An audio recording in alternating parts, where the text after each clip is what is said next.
Привет!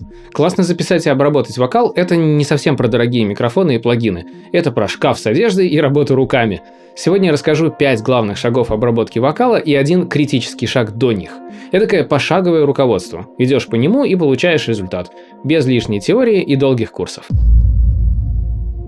Начну с нулевого. Грамотная запись. Как ни крути, но наилучший результат достигается при контролируемой акустике, то есть вокальная комната, изолированная, без отражений и вот это все.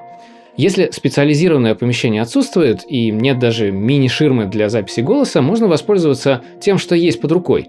Например, шкаф с одеждой. Такая импровизированная кабина точно даст лучший результат, чем запись в вокальной кабине, обитой поролоном, где будет много отражений и всякая муть на записи, так называемый эффект ящика.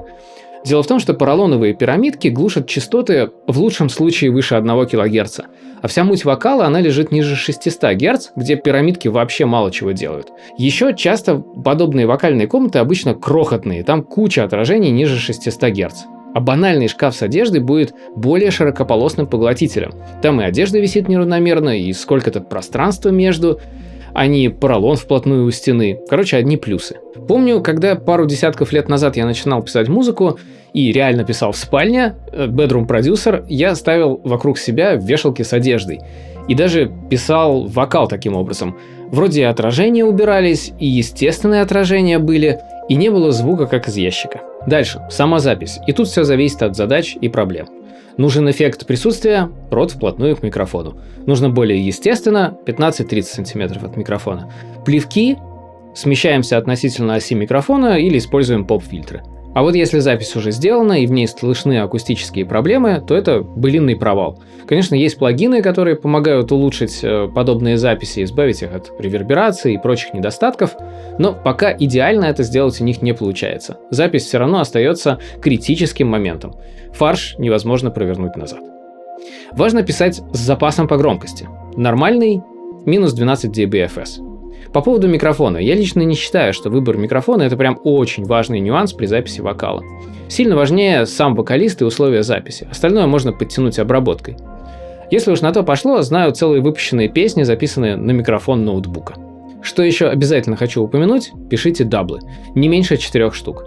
Потом можно записать даже на октаву выше, на октаву ниже, шепотом. Лучше записать и пусть не пригодится, чем не записать и потом кусать локти. Да, знаю, есть плагины-даблеры, но камон, конечно же, естественный звук будет лучше. Ну и основного вокала лучше несколько дублей записать. Теперь про обработку. Первое – эквализация. Недавно я записывал видео про эквализацию вокала. Посмотрите, если еще не, ссылка в углу экрана. Я там рассказываю, что на вокале можно использовать эквалайзер с трекингом частот, чтобы регулировать первую, вторую и остальные гармоники. Первую гармонику можно вырезать побольше во время активной части трека, чтобы не мешалось. Мозг ее достроит по остальным. Психоакустический эффект Missing Fundamentals. Для этого можно чуть прибавить следующую после фундаментальной, но чтобы не было эффекта ящика. И да, это все тоже смотрится по треку. Иногда наоборот нужно оставить весь голос как есть и вырезать наоборот что-то другое, чтобы не мешало голосу. Короче, тут основной посыл, чтобы гармоники вокала и других инструментов в этом диапазоне не спорили между собой. Также тем же описанным методом можно вырезать все, что лежит ниже первой гармоники. Там всякий гул. В зависимости от условий записи, какие-то частоты могут резонировать в помещении, где была непосредственно запись. И когда мелодия вокала туда попадает, то эти гармоники усиливаются. Это убирается статической эквализацией. Иногда мешают частоты около 2-3 кГц. Там лежит резкость голоса. Можно послушать только эту полосу и принять решение, что с этим сделать. Можно эквализовать статической или использовать динамическую эквализацию для выравнивания. Решайте сами. Шипящие выше 5 кГц убираются деэссером. Есть огромное количество плагинов до этого, вплоть до тех, кто визуально показывает только сибилянты и позволяет уменьшать их громкость. Такое, кстати, можно сделать на стоковых девайсах в Bitwig. Посмотрите, как это работает.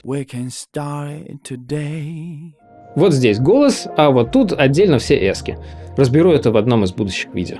И вот после решения всех частотных проблем с голосом можно приступить к подчеркиванию чего-то в голосе. Это та самая теплота от 100 до 300 Гц, присутствие и яркость от 2 до 5 и воздух с блеском после 6 кГц. Второе. Компрессия. И тут я сейчас скажу вам крайне важное, но 100 пудов крайне неприятное. Первоначальное выравнивание вокала нужно сделать руками. Да, пройтись по вокалу и вручную выправить динамику так, как сейчас показывается на экране. Тихие участки сделать погромче, слишком громкие потише, никакой компрессор не справится с этой задачей лучше. Хочешь классный результат – поработай. Ленишься – не удивляйся, что результат не так, как у Pro. Себе для этих целей я в битвиговском гриде собрал выравниватель уровня, и он работает довольно круто. Слышал о каком-то подобном плагине, который продают за $1500, но поверьте, лучше действительно пройтись руками по вокалу. Это не полуторачасовой подкаст, исправлять на одну песню у вас уйдет не так много времени. Зато это сделает вокал, как у фермачей. Ровный, одинаково пробивающийся через микс. И вот это вот все. А вот потом уже к нему можно применять компрессор, чтобы добавить какого-то нужного характера. И тут нет универсальных настроек. Чтобы кто вам ни говорил, это зависит от характера исполнения, жанра песни и куча еще всяких причин. Где-то бывает нужно быстрое срабатывание, где-то плавное, где-то сжать надо сильнее, где-то вообще лучше не сжимать. Компрессия всегда подбирается под трек, слушая все это вместе. Сюда же я, наверное, отнесу всякие noise gate, убирание шумов в паузах. Идеально пройтись по записи и подрезать все это руками, ставя фейды в начале и в конце клипа. Это все делается тогда же, когда правишь динамику. Про лень и результат я рассказывал уже чуть раньше. Нам даны очень крутые инструменты работы над звуками не в реальном времени. Используйте это. Третье. Дилей и реверб. Сначала немного про реверб. Он состоит из двух частей – раннее отражение и хвост.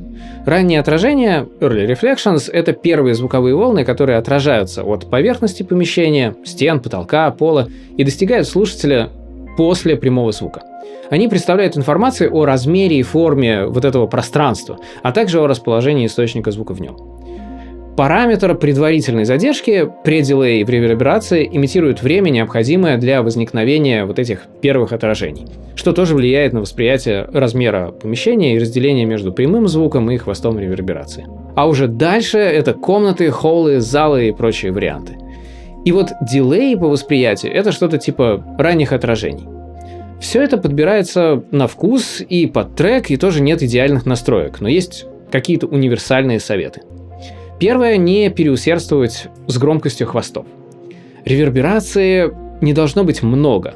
Обычно в миксе прибавляешь реверб, и когда начинаешь его как-то явно слышать, крутишь чуть-чуть назад.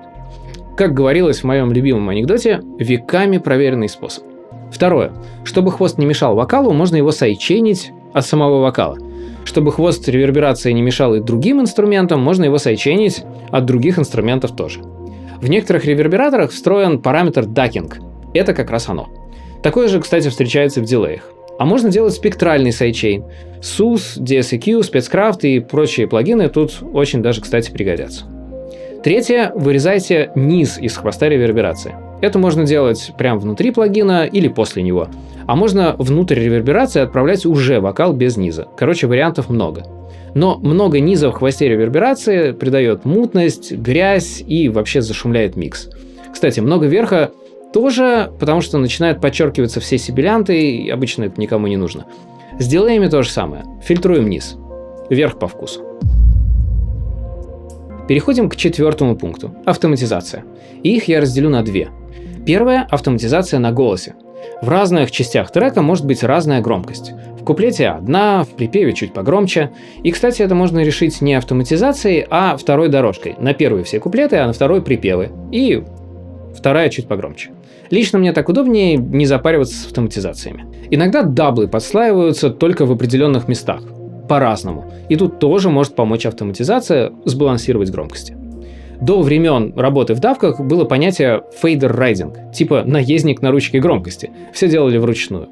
А теперь у нас есть мощный инструмент в любой давке. Кривая автоматизация. Лень? Получи хреновый результат. Второй тип автоматизации – автоматизация эффектов. И здесь всякие дилеи, которые срабатывают только иногда, и ревербы, которые срабатывают только на концах фраз, чтобы вокал, например, ушел в яму трека. Кстати, круто именно не включать-выключать дилеи и ревербы, а автоматизировать громкость поступающего в них голоса. То есть, по сути, ручку send, если эффект в посыле. А если эффект в инсерте, то можно вот так заслоить и поставить обычную ручку громкости перед эффектом, и автоматизировать ее. Конечно, эффектом может быть не только дилей и реверб, а вообще что угодно, хоть бит-репитер или какой-нибудь инфильтратор. И включение-выключение эффекта в нужные моменты очень круто вносит разнообразие в финальный трек. Запомните, крутость результата прямо пропорциональна степени замороченности. Не устану это повторять. Ну и финальный пятый пункт, который я уже начал говорить в четвертом. Эффекты и прочие фишки с вокалом. Сюда всякие статер-эффекты, глитчи, реверсивный реверб, реверсирование самого вокала, хорусы, фленджеры, вокодеры, гармонайзеры, дисторшены, сатураторы и даже эмуляторы гитарных комбиков, которые включаются автоматизацией в каких-то определенных моментах на каких-то определенных словах. Тут, само собой, нет никаких правил и ограничений. Попробовал, хорошо звучит, оставляешь. Когда уже есть хорошо звучащий вокал, то и эффекты хорошо на нем звучат. Хотя гитарный комбарь на вокале может помочь вставить в песню ужасно записанный голос. Проверено. Тут, наверное, скажу одно универсальное. Обычно все это лучше применять до финальной реверберации, а после этих эффектов поставить еще один эквалайзер, потому что может вылезти что-то неприятное. Само собой, это можно нарушить, но это просто так. Стартовая точка. Что ж, вот эти 6 пунктов покрывают, наверное, 90% вопросов по записи голоса и вставке его в трек. Сохраняйте в закладке, возвращайтесь, применяйте. А на этом у меня все. Удачной работы с вокалами и до встречи в следующих видео. Пока.